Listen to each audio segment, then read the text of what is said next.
శ్రీమాత్రే నమ. 111వ శ్లోకం. పుణ్యకీర్తి పుణ్యలభ్యా పుణ్యశ్రవణకీర్తన పులోమజార్చితా బంధమోచనీ బంధురాలకా. పుణ్యకీర్తి తనను ఆశ్రయించు భక్తుల కర్మానుసారము పొందు పుణ్యమును ఇచ్చినట్టి కీర్తిని కలిగి ఉన్నది అని అర్థం. లేదా దీనికి ఇంకో రకంగా కూడా మనం చెప్పుకోవచ్చండి. తనను ధ్యానించు లేదా పూజించు భక్తులకు పుణ్యమును ప్రసాదించు కరుణామయి అను కీర్తిని కలిగినది అని కూడా ఈ నామంకి మనం అర్థం చెప్పుకోవచ్చు. అలా తనని పూజించిన భక్తులకు పుణ్యమును ప్రసాదించే కరుణామయి అని కీర్తిని కలిగి ఉంది కాబట్టి ఆ తల్లిని మనం పుణ్యకీర్తి అని స్తుతించుకుంటున్నాము. తర్వాత నామం పుణ్యలభ్య. పుణ్యము చేతనే లభ్యమగుతుంది. అంటే పుణ్యం కొద్దీ పురుషుడు, దానం కొద్దీ బిడ్డలు, ఇట్లా మనం వింటూ ఉంటాం కదండి. అలా ఆ తల్లి పుణ్యము చేసే వాళ్ళకి లభ్యమవుతుంది అని ఈ నామంలో మనం అర్థం చేసుకోవాలి. అంటే సత్కర్మల వల్ల మాత్రమే పుణ్యము లభిస్తుంది. ఆ పుణ్యము వలన మాత్రమే ఆ దేవి యొక్క సాక్షాత్కారమును పొందుట సాధ్యమవుతుంది. సత్కర్మలు వీడి దుష్కర్మలను చేయువారికి ఆమె యొక్క సాక్షాత్కారము పొందుట అనేది అసాధ్యము. అంటే ఇది మనం ఇంతకు ముందు నామాల్లో కూడా చెప్పుకున్నాము కదండి. ఆ తల్లి సత్కర్మలు చేసే వాళ్ళకి మాత్రమే లభ్యమవుతుంది, అంటే సాక్షాత్కారం అవుతుంది. కానీ అంటే ఎలాంటి చెడు ఆలోచనలు ఉన్నాయో వాళ్ళకి ఆ తల్లి అంటే మంచి ఆలోచనలు కలిగించి వాళ్ళకి మోక్షాన్ని ప్రసాదిస్తుంది అని కూడా మనం ఇంతకు ముందు నామాల్లో చెప్పుకున్నాం అన్నమాట.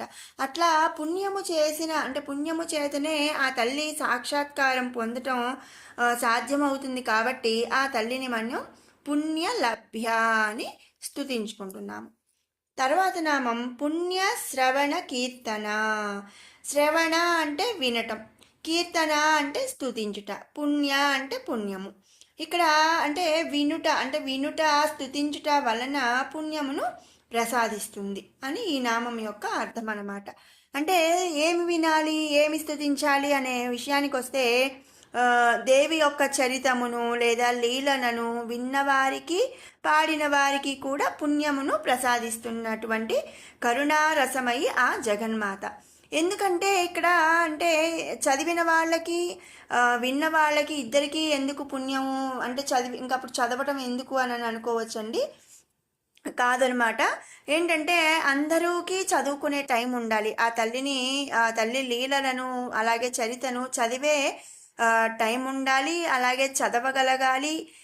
చదవాలి అనుకున్నా కూడా వాళ్ళకి అంటే ఆ జ్ఞానం, అంటే చదువు వచ్చి ఉండాలి. ఇలా ఎన్నో రకాలుగా ఉంటాయి కదండి. అందుకని ఏంటి అంటే చదవగలిగిన వాళ్ళు, స్తుతించగలిగిన వాళ్ళు స్తుతించటం, వాళ్ళు స్తుతించేటప్పుడు ఆ అవకాశం లేని వాళ్ళు ఆ తల్లి యొక్క చరితను లేదా లీలలను విన్నా కూడా వాళ్ళకు కూడా ఆ తల్లి పుణ్యంను ప్రసాదిస్తుందని ఇక్కడ అర్థం అన్నమాట. అలా ఇద్దరికీ కూడా సమానంగా పుణ్యాన్ని ప్రసాదించే కరుణారసమై ఆ జగన్మాత కాబట్టి మనం ఆ తల్లిని పుణ్యశ్రవణ కీర్తన అని మనం స్తుతించుకుంటున్నాము. తర్వాత నామం పులోమజార్చిత. పులోమ అనగా పులోముని కుమార్తెగు సచీదేవి అని అర్థం. ఆమె చేత పూజింపబడినది అని ఈ నామం యొక్క అర్థం అన్నమాట. పులోమజార్చిత. పులోమ అంటే సచీదేవి, అర్చిత అంటే పూజింపబడినది. దేవి భాగవతమందు ఉన్నటువంటి కథ వలన ఈ నామం నాకు ఇది సరైన అర్థము తెలియజేయుచున్నది. ఏంటంటే ఇంతకు ముందు మనం నామాల్లో కూడా చెప్పుకున్నాం కదండి. మన్మధుడి భార్య చేత ఆ తల్లి సతీదేవి చేత పూజింపబడింది. అలా అందరి చేత కూడా ఆ తల్లి పూజింపబడుతుంది అని మనం ఇంతకుముందు నామాల్లో చెప్పుకున్నాము. వాళ్ళల్లో ఒకటి సచీదేవి. ఆ సచీదేవి చేత కూడా ఆ తల్లి పూజింపబడినదనమాట. నహుషుడు అను ఒక మహారాజు అధిక పుణ్యఫలము చేత స్వర్గమునకు అధిపతి అయ్యాడంట. అప్పుడు ఇంద్రుడు స్వర్గమును విడిచిపోయెను. ఈ సమయంలో ఇంద్రుని భార్యగు సచీదేవి దేవతల గురువగు బృహస్పతి చేత దేవి యొక్క మంత్రోపదేశమును పొంది దేవిని పూజించి ఇంద్రుడిని మళ్ళీ పొందిందంట. అందుకని ఆ తల్లి సచీదేవితో పూజింపబడింది కాబట్టి ఈ నామంలో మనం పులో మజార్చిత అని స్తుతించుకుంటున్నాము. తర్వాత నామం బంధమోచనీతి. బంధ అంటే బంధముల నుండి, మోచ అంటే విమోచనమును, నీతి కలిగించున్నది. బంధముల నుండి విమోచనములను కలిగించినది కాబట్టి ఆ తల్లిని బంధమోచనీతి అని స్తుతించుకుంటున్నాము. ఏంటంటే జీవులు అనేక రకములైనటువంటి బంధములతో జీవించుతారు. తల్లి, తండ్రి, పిల్లలు, లేక తోడబుట్టిన వాళ్ళు, భర్త, భార్య, మరి ఇంకా చుట్టాలు అంటే అందరూ ఫ్రెండ్స్, స్నేహితులని, పిన్నులు, బాబాయిలు, ఇలా ఎన్నో మన చుట్టూ కూడా ఎన్నెన్నో బంధాలతో మనం జీవిస్తూ ఉంటామన్నమాట. ఈ బంధములను మాయ అనేది అజ్ఞానము చేత చేయబడినది లేదా కట్టబడి ఉంటాయి. ఏంటంటే ప్రతిదీ ఇంతకుముందు నామాల్లో మనం చెప్పుకున్నాం, నాది, నా వాళ్ళు అనే ఈ మోహాతీతులై ఉంటాము అని చెప్పుకున్నాం కదా. ఇలాంటి మాయ అనేది అజ్ఞానము చేత చేయబడి లేదా కట్టబడి ఈ బంధనములన్నీ కూడా ఉంటాయి. ఈ బంధనముల వలన మనిషికి ఏంటంటే కామము, క్రోధము, మదము, మాత్సర్యములు, లోభము వంటి అనేక బుద్ధులు ఏంటంటే నాది అన్న అజ్ఞానమును కలుగుతుంది. ఇటువంటి అజ్ఞానపు బంధనములను తొలగించు శక్తి స్వరూపిణి ఆ లలితాంబిక.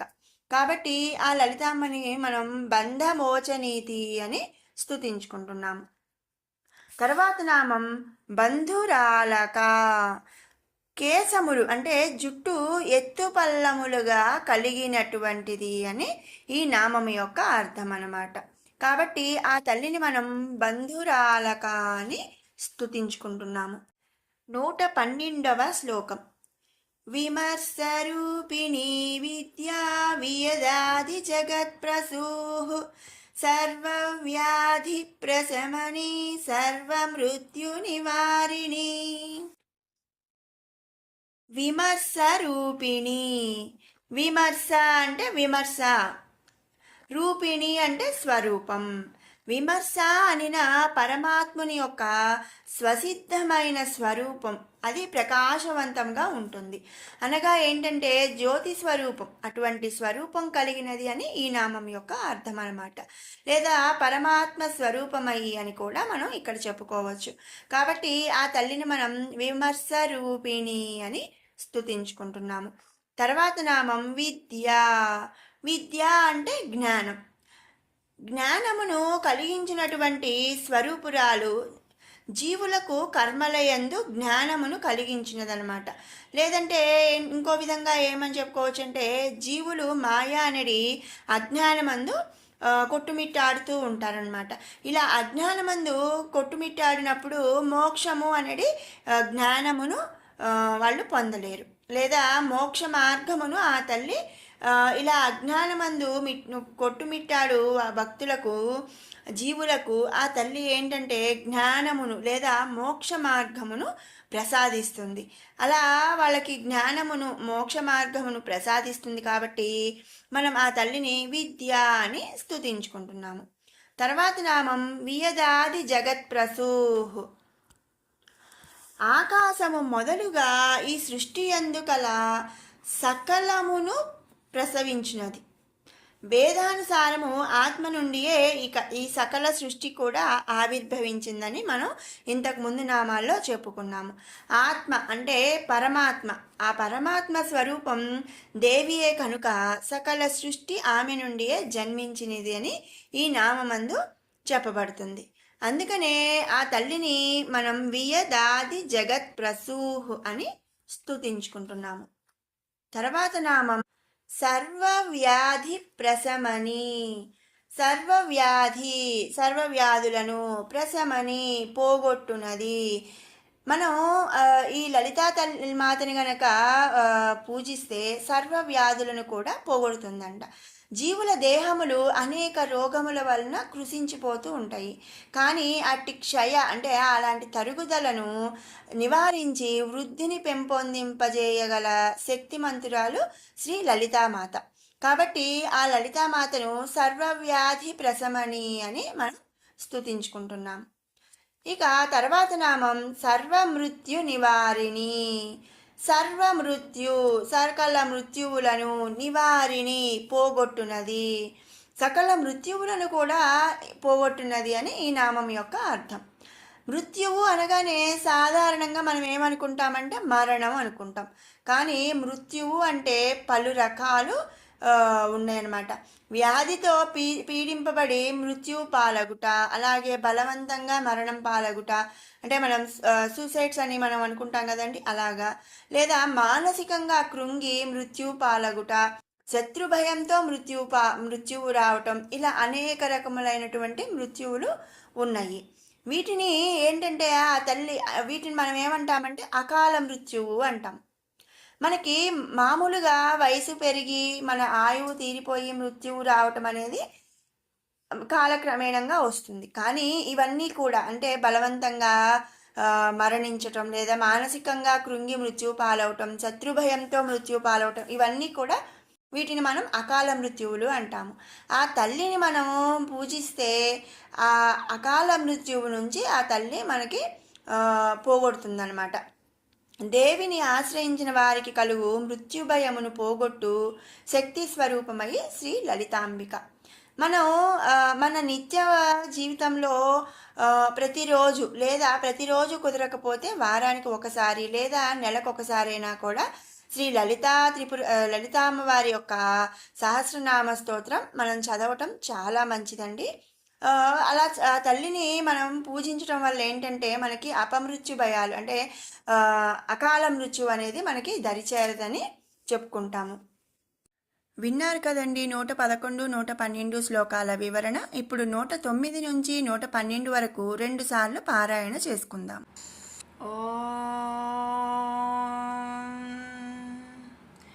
ధ్యానం అరుణాం కరుణాతరంగితాక్షీం ధృతపాశాంకుశపుష్పబాణచాపాం అణిమాధిభిరావృతాం మయూకైః అహమిత్యేవ విభావయే భవానీం. ధ్యాయేత్ పద్మాసనస్థాం వికసితవదనాం పద్మపత్రాయతాక్షీం హేమాభాం పీతవస్త్రాం కరకలితలసద్ధేమ పద్మాం వరాంగీం సర్వాలంకారయుక్తాం సకలమభయదాం భక్తనమ్రాం భవానీం శ్రీవిద్యాం శాంతమూర్తిం సకలసురనుతాం సర్వసంపత్ప్రదాత్రీం సకుంకుమవిలేపనామళికచుంబికస్తూరికాం సమందహసితేక్షణాం ససరచాపపాశాంకుశాం అశేషజనమోహినీ మరుణమాల్యభూషోజ్వలాం జపాకుసుమబాసురాం జపవిధౌ స్మరేదంబికాం. సహస్రదళపద్మస్థా సర్వవర్ణోపశోభితా సర్వాయుధధరా శుక్లా సంస్థితా సర్వతోముఖీ సర్వౌదనప్రీతచిత్తా యాకిన్యంబా స్వరూపిణీ స్వాహా స్వధామతిర్మేధా శృతిః స్మృతిరనుత్తమా పుణ్యకీర్తిః పుణ్యలభ్యా పుణ్యశ్రవణకీర్తనా పులోమజార్చితా బంధమోచనీ బంధురాలకా విమర్శరూపిణీ విద్యా వియదాది జగత్ప్రసూః సర్వవ్యాధి ప్రశమని సర్వమృత్యు నివారిణి. మరొక మారు పారాయణ చేసుకుందాము. సహస్రదళ పద్మస్థా సర్వవర్ణోపశోభితా సర్వాయుధధరా శుక్లా సంస్థితా సర్వతోముఖీ सर्वोदनप्रीतचित्ता याकिन्यम्बा स्वरूपिणी स्वाहा स्वधा मतिर्मेधा श्रुतिः स्मृतिरनुत्तमा पुण्यकीर्तिः पुण्यलभ्या पुण्यश्रवणकीर्तना पुलोमजार्चिता बन्धमोचनी बन्धुरालका विमर्शरूपिणी विद्या वियदादिजगत्प्रसूः सर्वव्याधिप्रशमनी सर्वमृत्युनिवारिणी। ॐ श्रीमात्रे नमः।